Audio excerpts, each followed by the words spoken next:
Right, Joe. Sounds like you might be picking up the phone soon to get Boris Johnson on his bike around London, get him elected as mayor. What do you think? What do you make of it? Is it credible? Do Oh you think? gosh, been there once, got the t-shirt. No, I'd be very surprised. I don't think he would go back. I think his parliamentary career is over for now, but I'm not convinced his political career is over.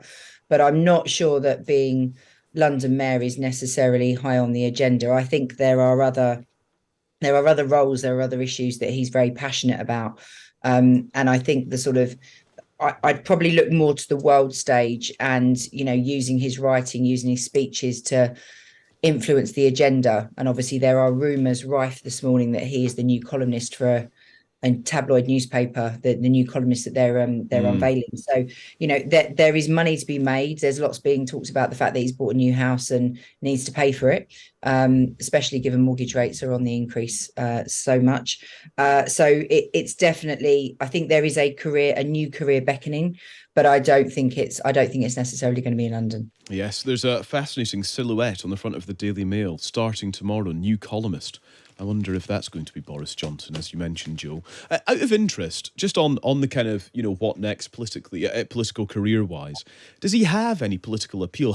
How in theory could you sell him to voters? Oh, that's an interesting one. Well, I think there's a few things. There's been. I was having some conversations yesterday about this issue of the length of punishment that's been doled out, looking like it's so extreme that potentially it devalues the Privileges Committee report, and whether he builds this narrative that therefore that report is not as sort of significant, valuable, or important as perhaps the Privileges Committee thought it would be. The interesting thing, I think, one of the ways that we will see about how he's going to be sold in the future is how that debate goes on Monday, Mm. because a lot of MPs will be going back to their constituencies this weekend, and they will be hearing from constituents who will tell them whether they still believe Boris has electoral appeal. There are some that believe that Boris was fundamental to them winning their seats. The problem is that was in 2019. What we don't know is whether that appeal still remains. It's questionable. Some seats, some people, I still have people come up to me, even though I worked with him 15 years ago, saying, "Oh, I love Boris Johnson, he's great." I have others tell me that they can't believe I ever worked with him because he's such a shocking individual. Mm. So he's Marmite. He always has Yeah. been, he always will be. Aubrey, let's bring you in first on the mayoral rumours that the FT is mentioning this morning. Do you think that'd be a sensible next step, or even a feasible one? Is perhaps a better way of putting it? I'm sure Boris Johnson's not unhappy with everyone speculating what he might do next and sort of touting him for every job under the sun. I think it's quite unlikely that he runs for London Mayor, just given the sort of political makeup of London these days. He doesn't want to be a loser. He doesn't want to lose an election. And yet the Conservatives have sort of seen themselves trounced, I suppose, on several occasions in London, partly at the mayoral contest, but also at the local elections level. Last year we saw sort of flagship councils like Wandsworth and Westminster fall away from the Conservatives. So I'm not sure that there's necessarily appetite for him. Having said that, I think the Conservatives are sort of scratching their heads and wondering, is there a way to sort of try and stop the flow of London being an increasingly unconservative city, given he managed to pull it off fairly successfully at 2 points in the past. You sort of look at their field of candidates and wonder if he might be the sort of more inspiring choice.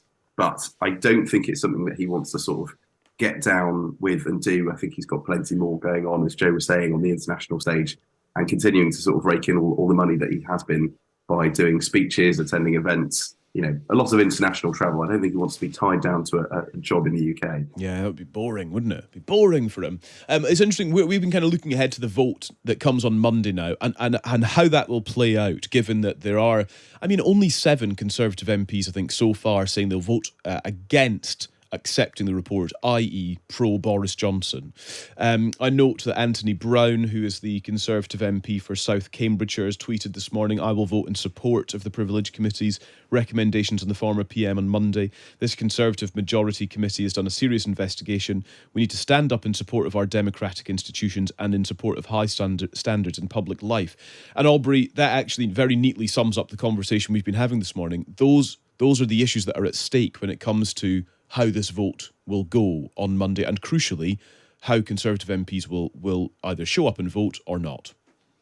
I think Boris Johnson will be quite disappointed that only, as you mentioned, about half a dozen MPs have publicly gone on the record to say that they'll vote against the report's findings on Monday, because not only does he think that he is incredibly popular within the country, he still thinks that he has power and influence in Parliament. And it looks like the likely outcome is going to be that a maximum of a few dozen Conservative MPs line up and support him. And I think Downing Street hope that that will be the sort of final nail in his political coffin. So given it's a one-line whip in Parliament on Monday, that means MPs basically don't have to turn up.